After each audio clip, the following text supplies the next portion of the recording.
नमस्कार दोस्तों, स्वागत है आज की इस नई वीडियो में। आज हम लोग देखेंगे कवि कालिदास द्वारा रचित रघुवंश महाकाव्य का 31वां नंबर श्लोक। पिछले वीडियो में जो है हम लोग ने 30 नंबर श्लोक तक अध्ययन कर चुके हैं। तो बढ़ते अपनी क्लास की तरफ। तस्य दक्षिणाय रूढ़ेन नमना मगध वंशजा पत्नी सुदक्षिणाय तस्यादि अध्वरस्य इव दक्षिणा। यानी कि अगर समन्वय देखते हैं तो तस्य मगध वंशजा दक्षिणाय रूढ़ेन नमना अध्वरस्य। अध्वरस्य जो है पत्नी के लिए यहाँ पे उपयोग हुआ है। दक्षिणा इव सुदक्षिणा इति पत्नी आसीत। तस्य किसके लिए? तो तस्य जो है उस राजा दिलीप की, मगध वंशजा मगध वंश में जो है उत्पन्न, उस राजा दिलीप की जो है मगध वंश में उत्पन्न दक्षिणाय रूढ़ेन यानी कि दक्षिणाय यानी कि दूसरे की इच्छा अनुसार जो है काम करने के कारण प्रसिद्ध जो है नाम से, नमना नाम से, अध्वरस्य यानी कि यज्ञ की दक्षिणा, यानी कि दक्षिणा यज्ञ की दक्षिणा इव यज्ञ की दक्षिणा के लिए जो है, यज्ञ की दक्षिणा के समान जो है सुदक्षिणा नाम से जो है प्रसिद्ध थी। कौन थी प्रसिद्ध?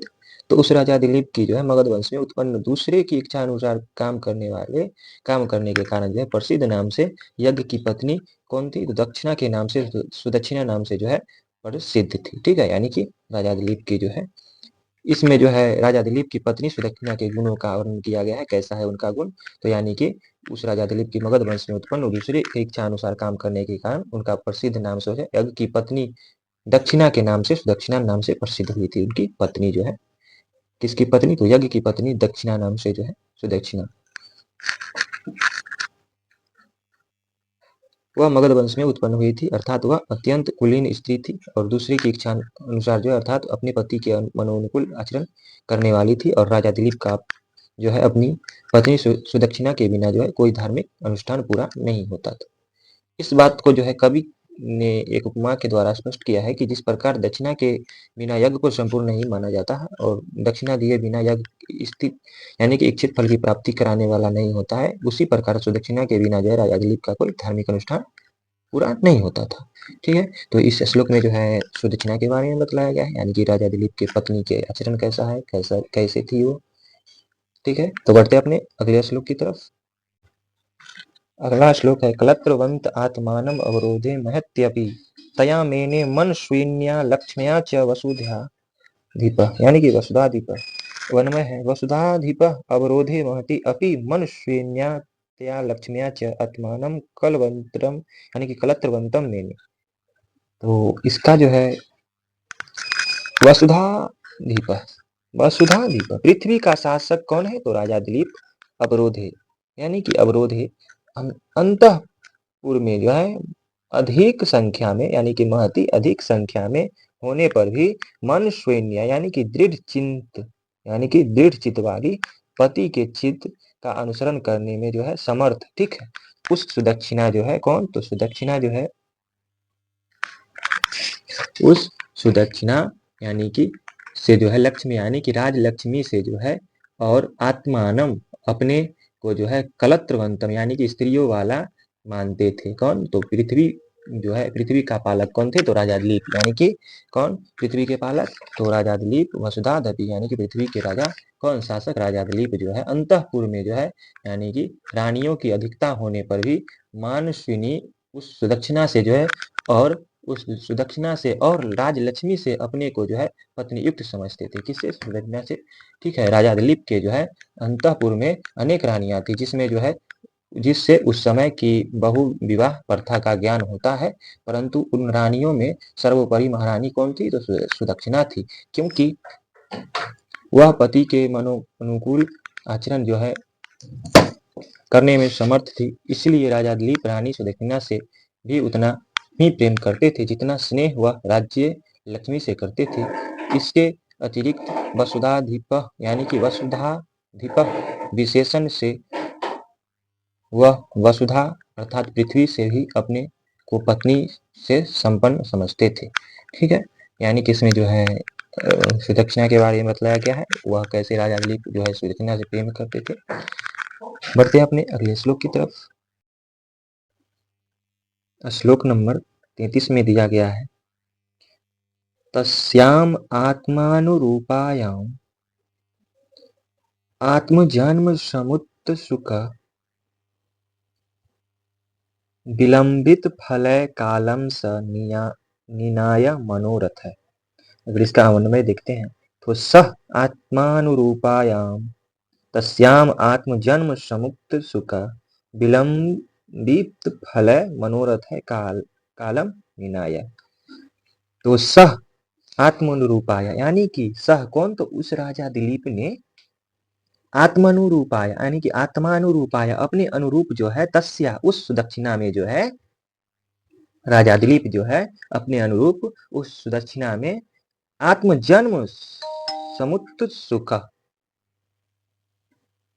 पुत्र जन्म के लिए जो है उत यानी कि उत्कंठित जो है उत्कंठित विलंबित फल है, देर से जो है फल मिलने वाले मनोरथ है, मनोरथ से जो है समय को बिताया। ठीक है, किस लिए, तो पुत्र जन्म के लिए, यानी कि उस राजा दिलीप ने जो है अपने अनुरूप उस सुदक्षिणा में जो है पुत्र जन्म के लिए उत्कंठित देर से जो है फल मिलने उत्कंठित जो है देर से फल मिलने वाले मनोरथों से समय बिताया। यानी कि राजा दिलीप के अंतःपुर में जो है अनेकों रानियां थी, परंतु राजा दिलीप में के अनुकूल आचरण करने वाली रानियां जो है रानी सुदक्षिणा थी। इसलिए राजा दिलीप जो है ने सुदक्षिणा से ही पुत्र प्राप्ति की इच्छा की थी। ठीक है, परंतु उनको पुत्र प्राप्ति न हो सकी, इसीलिए उन्होंने जो है पुत्र प्राप्ति की आशा में बहुत अधिक समय बिताया। किसके लिए, तो यानी कि बतलाया गया है उस राजा दिलीप ने अपने अनुरूप जो है सुदक्षिणा में जो है पुत्र जन्म के लिए बहुत जो है पुत्र जन्म के लिए जो है उत्कंठित देर से जो है फल मिलने वाले मनोरथ से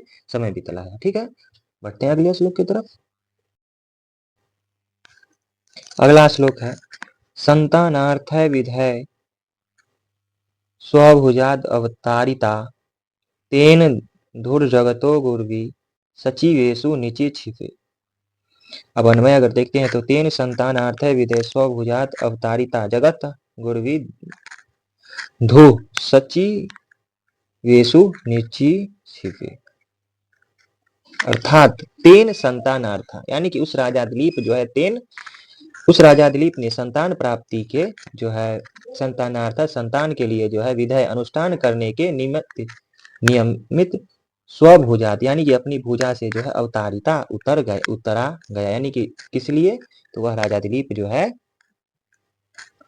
राजा दिलीप के द्वारा जो है संतान के लिए अनुष्ठान करने के नियमित जो है अपनी भुजा से जो है उतरा गया और जगत संसार का जो है गुरुत्व यानी कि गुरुत्व भार सचिवेशु यानी कि मंत्रियों पर जो है रखा गया वह भार। ठीक है, यानी कि उस राजा दिलीप ने जो है संतान प्राप्ति के नियमित अनुष्ठान करने के लिए जो अपनी भुजा से उतारे गए संसार के गुरुत्व भार को जो है मंत्रियों को सौंप दिया। यानी कि समस्त धर्म शास्त्र में जो है सनातन यानी कि संतान का विशेष जो है महत्व बतलाया गया है।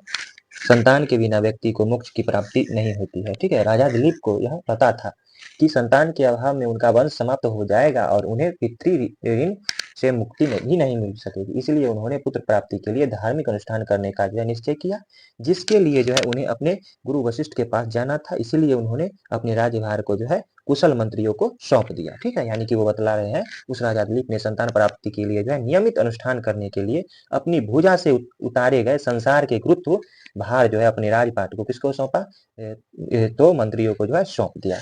ठीक है, बढ़ते हैं अगले श्लोक की तरफ।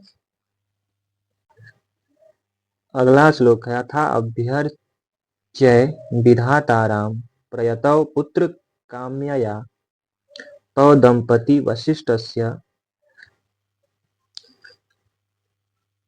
दंपति वशिष्ठस्य और गुरोः जगमतु आश्रम। अमन्मय अथ पुत्रा काम्या तौ दंपति प्रयतौ विधाताराम अभ्यर्च्य गुरु वशिष्ठस्य आश्रम जगमतु। यानी कि कौन अथ, तो इसके बाद जो है पुत्र काम्या पुत्र की इच्छा से जो है तौ यानी कि वे जो है दोनों दिलीप और सुदक्षिणा दंपति यानी कि पति पत्नी जो है यानी कि पति पत्नी प्रयतौ यानी कि पति पत्नी जो है पवित्र होकर जो है ब्रह्मा को जो है पूजा कर गुरुकुल यानी कि वशिष्ठ जो है वशिष्ठ नाम से प्रसिद्ध महर्षि के आश्रम को गए। ठीक है, इसके बाद जो है वशिष्ठ के पास गए, किस लिए? तो पुत्र प्राप्ति के लिए। कौन गए? तो राजा दिलीप गए और सुदक्षिणा गए। ठीक है, सुदक्षिणा गई, दोनों जो है यज्ञ करने के लिए। तो इसके बाद जो है पुत्र की इच्छा से वे दोनों पति पत्नी पवित्र होकर जो है ब्रह्मा की पूजा करने के लिए कुलगुरु वशिष्ठ के आश्रम गए। प्रस्तुत श्लोक में जो है राजा दिलीप और रानी सुदक्षिणा का पुत्र की जो है प्राप्ति के अनुष्ठान के लिए रघुकुल के कुलगुरु वशिष्ठ के आश्रम में जाने का निर्देश किया गया है। शास्त्रों में जो है पुत्र प्राप्त जो है अनुष्ठान का उल्लेख मिलता है। सामान्यता यानी कि सामान्यतया किसी भी शुभ कार्य का आरंभ गणेश जी की पूजा के साथ होता है, परंतु यहाँ ब्रह्मा की उपासना की बात कही गई है, क्योंकि शास्त्रीय मान्यता के अनुसार पति पत्नी के जो है द्वारा पुत्र प्राप्ति के लिए ब्रह्मा की पूजा का उल्लेख मिलता है। अतः राजा और रानी पवित्र होकर ब्रह्मा की पूजा अर्चना करने के पश्चात कुलगुरु वशिष्ठ के आश्रम गए। ठीक है, तो आज के वीडियो में इतना ही दोस्तों, मिलते हैं अगले वीडियो में। अगर वीडियो अच्छा लगता है तो लाइक कर दीजिए, सब्सक्राइब कर दीजिए और अपने दोस्तों के साथ शेयर कर दीजिए। नमस्कार।